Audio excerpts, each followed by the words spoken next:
চাঁপাইনবাবগঞ্জ সীমান্ত দিয়ে 4 শিশু সহ 20 জনকে পুষিনের চেষ্টা বিএসএফের। স্থানীয়দের নিয়ে প্রতিহত করল বিজিবি।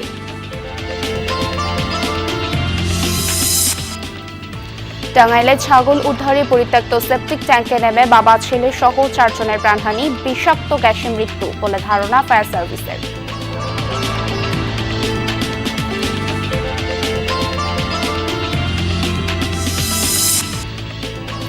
জামিন ছাড়াই সাতক্ষীরা কারাগার থেকে বেরিয়ে যান সাজাপ্রাপ্ত আসামি। ভিন্ন মামলায় পুনরায় গ্রেপ্তারের পর টনক নড়ে পুলিশের, হতবাক মামলার বাদী ও আইনজীবী।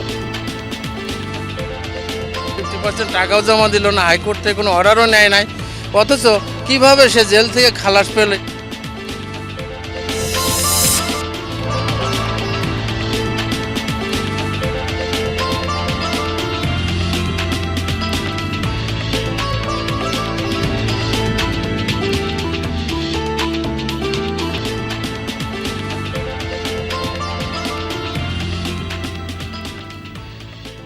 আমন্ত্রণ সংবাদ সারা দেশে, আপনাদের সঙ্গে আছি আমি স্নিগ্ধ পুরবী। এতক্ষণ শিরোনাম দেখছিলেন, এবারে পুরো খবর।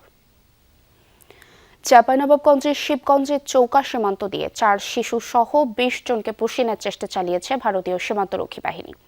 ভোরে বিএসএফের এই পুষিন চেষ্টা স্থানীয়দের সাথে নিয়ে প্রতিহত করে বর্ডার গার্ড বাংলাদেশের সদস্যরা। বিজিবি জানায়, সীমান্তে 4 শিশু সহ 20 জনকে দেখতে পেয়ে তাদের বাধা দেওয়া হয়। বর্তমানে শূন্যরেখার আনুমানিক 60 গজ ভারতের অভ্যন্তরের সুখদেবপুর এলাকায় অবস্থান করছে তারা। পুশিন প্রতিরোধে সীমান্তের টহল জোরদার করেছে বিজিবি, সেই সাথে অনুপ্রবেশ ঠেকাতে পাহারা দিচ্ছে স্থানীয়রাও।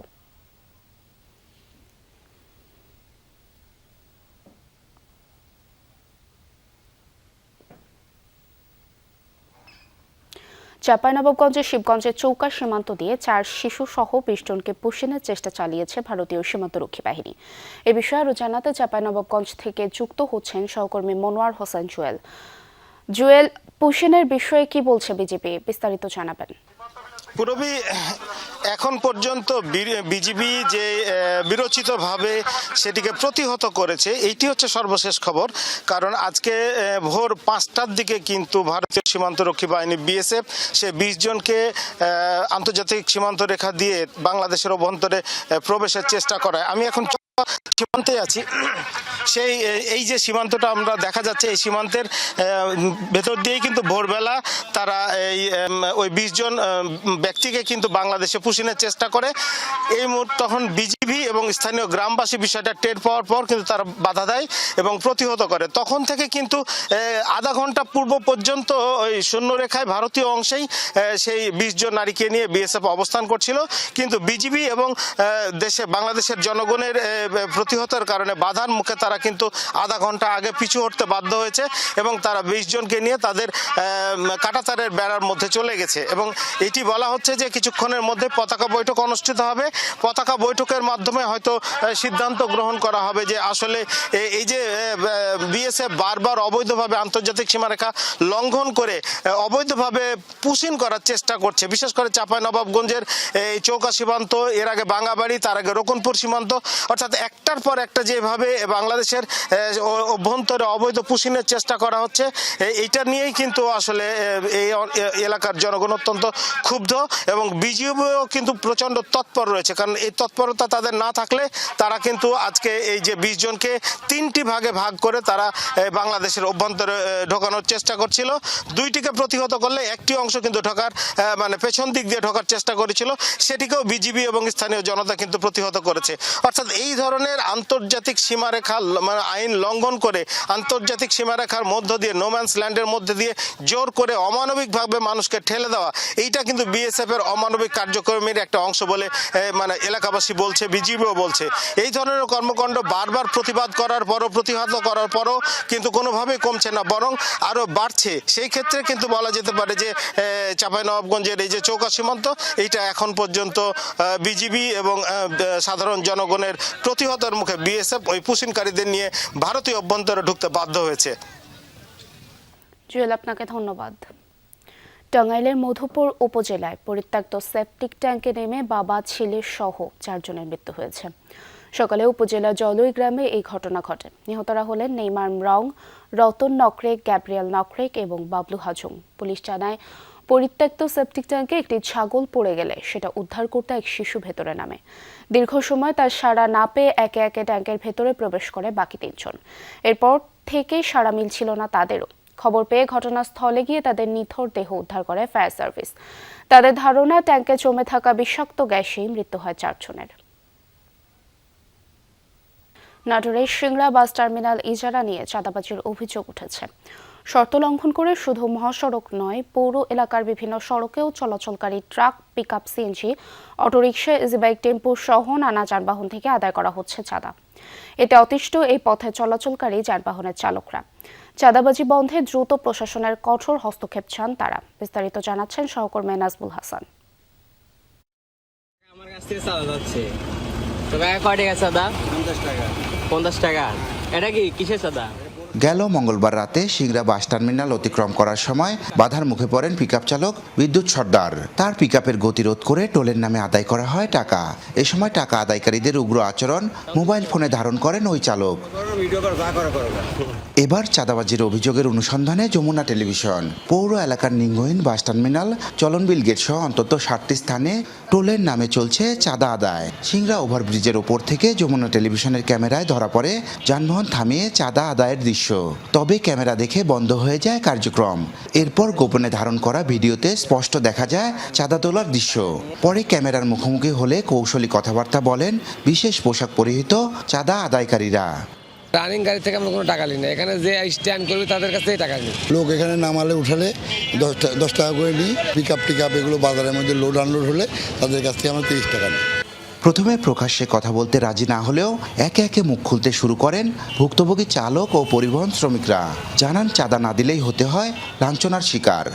যখন সিংড়া মূল সড়ক দিয়ে আমরা যাই তখন আমাদেরকে সিগন্যাল দিয়ে চাঁদা ওঠানোর জন্য সিগন্যাল দেয়। আমরা 10 টাকা 20 টাকা এটা জোরপূর্বক করে এরা নেয়, আমরা দিতে চাই না, গাড়ি ঠেকায় দেয়। মহাসড়ক কিন্তু আমার ঠিক নেয় পৌরসভা বলে, আমরা এখান থেকে ভাড়া মারি, এজন্য 10 টাকা করে আমার ঠিক নেয়। আওয়ামী লীগ সরকারের সময় এই চাঁদাটা লিছে এই আমার এই সাধারণ ড্রাইভারের থেকে। এখন বিএনপি সরকার ক্ষমতাতে আসার পরেও কিছুদিন বন্ধ ছিল, তারপরে এই চাঁদা আবার চালু হচ্ছে। সুনাম যেটা নষ্ট হচ্ছে, এই চাঁদাবাজের বিরুদ্ধে আমরা সবাই প্রতিরোধ চাই। অনুসন্ধানের এক পর্যায়ে সাংবাদিককে টাকা দিয়ে চলে ম্যানেজের চেষ্টাও। পরে ইজারাদার চাঁদাবাজির অভিযোগ অস্বীকার করে জানান নিয়ম মেনে চলছে টোল আদায়। আমাদেরকে পৌরসভা যেভাবে নির্ধারণ করে দিছে সেইভাবে এই টাকাটা উঠাচ্ছে, পৌর করটা উঠাচ্ছে। এখন এতে আমি আসলে বিভ্রান্তির মধ্যে পড়ে যাচ্ছি। এদিকে টোলের নামে কোনো ধরনের চাঁদাবাজি বরদাস্ত করা হবে না বলে জানিয়েছেন স্থানীয় সংসদ সদস্য আনোয়ারুল ইসলাম আনু। অন্যদিকে ইজারাদারকে সতর্ক করে দেওয়ার কথা জানান ইউনো। কোন রকম কোন আমি তোলার করবো না। আমি যেহেতু নিজের পছন্দ করি না, আমি কোন রকম সুবিধা কারকে তুললাই না, আমি এটা করতে যাবো না। আমরা অবজারভেশনে রাখছি, যদি তার কার্য মানে তার যে টোল আদায় এটি যদি বৈধভাবে না হয়ে অবৈধভাবে হয়ে থাকে, আমরা কিন্তু তাকে লিখিতভাবে আমরা আইনের আওতায় আনবো। চলতি বছরের 14 এপ্রিল থেকে আগামী 1 বছরের জন্য 16,55,000 টাকায় সিংড়া বাস টার্মিনাল ইজারা দেওয়া হয়। নির্দিষ্ট স্থান থেকে টোল আদায়ে দেওয়া হয় 16টি শর্ত। নাজমুল হাসান, যমুনা নিউজ, নাটোর। সাতক্ষীরা জজ আদালত থেকে 1 বছর সাজাপ্রাপ্ত আসামি জামিন না নিয়ে বেরিয়ে যান কারাগার থেকে। ভিন্ন মামলায় পুলিশের হাতে আটকের পর সামনে আসে চাঞ্চল্যকর এই তথ্য। জামিন ছাড়াই আসামি কিভাবে বের হলেন কারাগার থেকে, সে প্রশ্নের উত্তর খুঁজেছে যমুনা টেলিভিশন। গেল সোমবার ভিন্ন ভিন্ন ঘটনায় তালা থানা পুলিশের হাতে গ্রেপ্তার হয় কয়েকজন। এর মধ্যে একজন আব্দুল মাজেদ। হুমকি ধামকির এক জিডির প্রেক্ষিতে গ্রেপ্তারি পরোয়ানায় আটক করে তাকে আদালতে পাঠায় পুলিশ। আমরা যেটা করে নন জিআরএ ওয়ারেন্ট, এটা নাম্বার হচ্ছে 68/24, সেকশন হচ্ছে আপনার 506 ক্লাস 2। আপনার এই ওয়ারেন্ট মূলে আমরা আব্দুল মাজেদ তাকে আমরা গ্রেপ্তার করি। গতকালকে গ্রেপ্তার করা হয় এবং আজকে যথাসময় সকালে তাকে আমাদের সাতক্ষীরা কোর্টে প্রেরণ করা হয়। যমুনা টেলিভিশনের হাতে আসা নথিপত্র বলছে 2025 সালের 8 জুলাই এনআই অ্যাক্টের চেক ডিজনার মামলায় আব্দুল মাজেদকে 1 বছর কারাদণ্ড দেয় সাতক্ষীরা যুগ্ম দায়রা জজ দ্বিতীয় আদালত। 28 নভেম্বর গ্রেপ্তারি পরোয়ানায় পুলিশের হাতে গ্রেপ্তার হন মাজেদ। আদালতের নথিতে আব্দুল মাজেদ এখন কারাগারে, অথচ পুলিশের হাতে গ্রেপ্তারের পর জানা গেল আসামি ছিলেন বাইরে। হতবাক মামলার বাদী থেকে আইনজীবী, চান প্রতিকার। গতকালকে সংবাদ পেলাম তালা থানা পুলিশ এই আসামিকে একটা ভিন্ন মামলায় অ্যারেস্ট করছে, গ্রেপ্তার করেছে। তখনই আমরা জানতে পারলাম যে আসামি জেলখানা থেকে বের হয়ে গেছে। একটা অপ্রত্যাশিত ব্যাপার যে একজন আসামি 11 লক্ষ টাকার 50% টাকাও জমা দিল না, হাইকোর্ট থেকে কোনো অর্ডারও নেয় নাই, অথচ কিভাবে সে জেল থেকে খালাস পেল, এটা আমাদের মানে একটা দুশ্চিন্তার কারণ। সে কোনো আপিল করেনি কিংবা নথি পর্যন্ত দেখা যায় 1 বছর সাজাও সে খাটেনি, এবং যেভাবে হোক তার বুদ্ধি খাটাই কিংবা কেউ বা কারোর হলো করে তদবির করে সে আসামি বাড়িয়ে গেছে। জামিন ছাড়াই সাজাপ্রাপ্ত আসামি কারাগার থেকে বের হলেন কিভাবে? প্রশ্নের উত্তর খুঁজতে জেলা কারাগারে যমুনা টেলিভিশন। আসামির বিষয়ে ক্যামেরায় কথা বলতে রাজি হননি সাতক্ষীরা কারা কর্তৃপক্ষ। এমনকি আসামি কারাগার থেকে কিভাবে বের হলেন তার কোনো তথ্য দিতেও রাজি হননি। এবার সাতক্ষীরা যুগ্ম দায়রা জজ আদালতে যমুনা টেলিভিশন জানতে চাই কি ঘটেছিল। বেঞ্চ সহকারী মনিরুল ইসলাম জানালেন ভুলের কথা। একটা কার্যক্রম এখন চলতেছে, তো কার্যক্রমটা শেষ হোক তারপর আমি বলবো না। আপনি দয়া করে আর একবার করে না, একটা মিস্টেক হয়ে গেছে, ওটা সমাধান হোক হলে আমি আপনার বলবো না।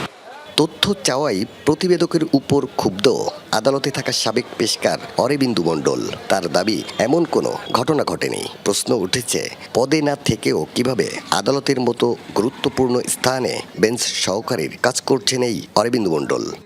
বিনা কারণে হতেই পারে, আবার সাহেব ঠিক করে দিতে পারে, সাহেবের ব্যাপার, আমাদের কোনো স্টাফের ব্যবহার থাকে না। ঠিক করেছে কি ঠিক সেটা আপনি তার সঙ্গে কথা বলেন জানেন কি ঘটেছে তাও বলতে পারবে না, কেউ কোনো স্টাফ এই তথ্য সম্পর্কে কিছু বলতে পারবে না। মামলার আইনজীবী বলছেন 1 বছরের স্থলে 1 মাস সাজালিকে আদালতের আদেশ পাঠানো হয়েছিল কারাগারে। 1 মাস সাজা খেটেই আসামি বেরিয়ে যান কারাগার থেকে। আকরামুল ইসলাম, যমুনা নিউজ, সাতক্ষীরা। নিষেধাজ্ঞা অমান্য করে ভোলার তেঁতুলিয়া নদীতে চলছে বালু উত্তোলন। বেড়েছে ভাঙনের তীব্রতাও। নদীর গর্ভে বসতঘর আর ফসলি জমি হারিয়ে এরই মধ্যে নিঃস্ব অনেক পরিবার। এদিকে জেলা প্রশাসন বলছে অভিযানের ড্রেজার ও বাল্ক হেড জব্দ করা হয়েছে। এ বিষয়ে আইনের কঠোর প্রয়োগ চান ভুক্তভোগীরা। ভোলার তেঁতুলিয়া নদী তীরবর্তী এলাকা প্রতিনিয়ত অবৈধভাবে বালু উত্তোলন করায় বেড়েছে নদী ভাঙন। এরই মধ্যে বসতঘর ও ফসলি জমি হারিয়ে নিঃস্ব হয়েছে অনেক পরিবার। স্থানীয়দের অভিযোগ, সদর, বোরহানউদ্দিন, লালমোহন ও চরফ্যাশন উপজেলার বিভিন্ন এলাকায় তেঁতুলিয়া নদীতে অবৈধভাবে বালু উত্তোলন করছে কয়েকটি চক্র। এসব চক্রের পেছনে প্রভাবশালী সিন্ডিকেট থাকায় তাদের প্রতিরোধ করা যাচ্ছে না বলে অভিযোগ স্থানীয়দের। বালিকার ভাত আছে, বালিকার কারণ বেশি ক্ষতি আছে। 10-15-20টা এই যে গাড়ি লাগান যাচ্ছে বালু জাহাজ ভাঙ্গে ছুড়ে সব তছনছ করিয়া আমরা ড্রেজার দিয়ে সব নষ্ট করিয়ে দিই, আর আমার বাড়িঘর দিয়ে সব উড়ে দিতে আছে। বালু কাটায় নদীর গভীরতা বাড়িয়ে গেছে, স্রোত বাড়িয়ে গেছে, যার জন্য এগুলি ভাঙতেছে। আমাদের জমিগুলো অনেক জমি ছিল ওদিকে ভেঙে গেছে, যেগুলো আমাদের ধান হইতো। আমার দাদার অনেক জমি ছিল, জমিনে আমার বাবা চাষবাস করছে, আমরাও চাষবাস করছি। নদীতে আমাদের ভেঙে জমিনটা নিয়ে গেছে নদীর মাঝে। জেলা প্রশাসক জানান এরই মধ্যে কয়েকটি ড্রেজার ও বাল্কহেড জব্দ করা হয়েছে। অবৈধভাবে বালু উত্তোলনের খবর পেলেই অভিযান চালনা হয় বলে জানান তিনি। রিসেন্টলিও একটি অভিযান আমরা পরিচালনা করেছি এবং ড্রেজার আটক করেছি এবং জরিমানাও হয়েছে। এই অবৈধভাবে বালু উত্তোলনের বিষয়ে আমরা 0 টলারেন্স নীতিমালা অবলম্বন করছি। আমরা যখনই কোনো খবর পাই তখনই আমরা এর বিরুদ্ধে অভিযান পরিচালনা করি। তবে শুধু আশ্বাস ও অভিযান নয়, অবৈধভাবে বালু উত্তোলন বন্ধে প্রশাসনের কঠোর হস্তক্ষেপ চায় ভোলাবাসী। সাইফ আহমেদ, যমুনা নিউজ। ব্রাজিলের জয়ে উচ্ছ্বাসে ভাসছে বাংলাদেশের সেলেসাও সমর্থকরা। ঢাকা বিশ্ববিদ্যালয়ে টিএসসি থেকে সারা দেশের বিভিন্ন স্থানে বিগ স্ক্রিনে খেলা উপভোগ করেন তারা। হেভিওয়েটদের ম্যাচ দেখেন বিভিন্ন দলের ফুটবল প্রেমীরাও। হেক্সা জয়ের মিশন পূরণে এই জয় আত্মবিশ্বাস যোগাবে ব্রাজিলকে মনে করছেন সমর্থকরা। আর ভিন্ন দলের সমর্থকরা বলছেন জিততে হবে বড় দলের সাথে। বিশ্বকাপের গ্রুপ পর্বে প্রতিপক্ষ হাইতির জালে ব্রাজিলের 1-এর পর 1 গোল। জয়ের ঘ্রাণে তখন উল্লাসে মাতোয়ারা সেলেসাও সমর্থকরা।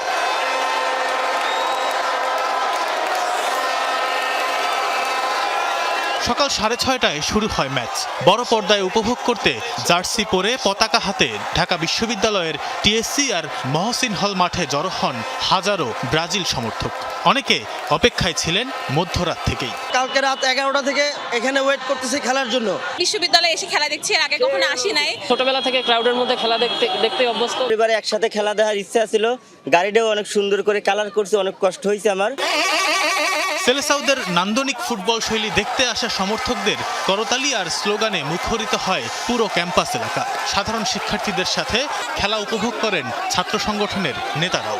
আগামী 20 জুলাইও ব্রাজিল খেলবে, মানে বিশ্বকাপের যে ফাইনাল ম্যাচ, সেই ফাইনাল ম্যাচে ব্রাজিল খেলবে। মিশন হেক্সার দিকে আমরা আরো এক ধাপ এগিয়ে গিয়েছি এবং এবার মিশন হেক্সা কমপ্লিট করব। অবশ্যই চাই ব্রাজিল প্রথম রাউন্ড পার হয়ে কোয়ার্টার ফাইনাল খেলুক, যাতে এই বিশ্বকাপটা আরো বেশি প্রাণবন্ত হয়। ম্যাচ জুড়ে ব্রাজিলের প্রতিটি আক্রমণ আর ড্রিবলিংয়ে সমর্থকরা মেতে ওঠেন বাঁধ ভাঙা উল্লাসে। জয়ের পর তাদের প্রত্যাশা সাম্বা ছন্দের এই ধারা বজায় রেখে হেক্সা জয়ের মিশন পূর্ণ করবে ব্রাজিল। একই সাথে নেইমারকে দ্রুত মাঠে দেখার আকুতি তাদের। আমরা এবার ইনশাল্লাহ মিশন হেক্সা পূরণ করে ছাড়বো। এবার আমাদের নেইমার নাই, কিন্তু ভিনি আছে। 6 স্টার, এটাই আমাদের এক্সপেকটেশন এবং পরবর্তী সবগুলো ম্যাচে ব্রাজিল জিতবে। আমরা আশা করি পরবর্তী ম্যাচে নেইমার ব্যাক করবে পুরোপুরি ফিট হয়ে, আর দলকে উজ্জীবিত করে আমরা আমাদেরকে চাঙ্গা রাখবে।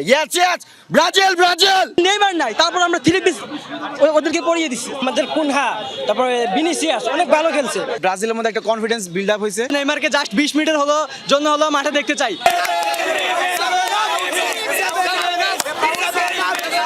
ব্রাজিলের ম্যাচ হলেও খেলা দেখতে আসেন আর্জেন্টিনা, জার্মানি, পর্তুগালের সমর্থকরাও। চলে একে অপরকে তুলোধুনো করার চেষ্টা। আজকে যদি ওরা নাও জিততো, হারায় যেত, তবে প্রথম গোলটা ওদেরকে আল্লাহ দান দিচ্ছে ভাইয়া। এই দান না পাইলে আজকে ওরা 2টা গোলে জিততো। না হলে ওর কথা পুরাপুরি ভুল। আমাদের ব্রাজিল টিম আস্তে আস্তে উন্নত হচ্ছে।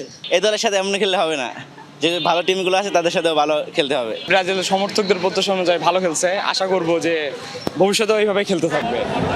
রাজধানীর মতোই দেশের বিভিন্ন জায়গায় বড় পর্দায় খেলা দেখার আয়োজন করেন ফুটবল প্রেমীরা। ব্যাপক উৎসাহ উদ্দীপনায় এলাকার সবাই একসাথে খেলা দেখেন।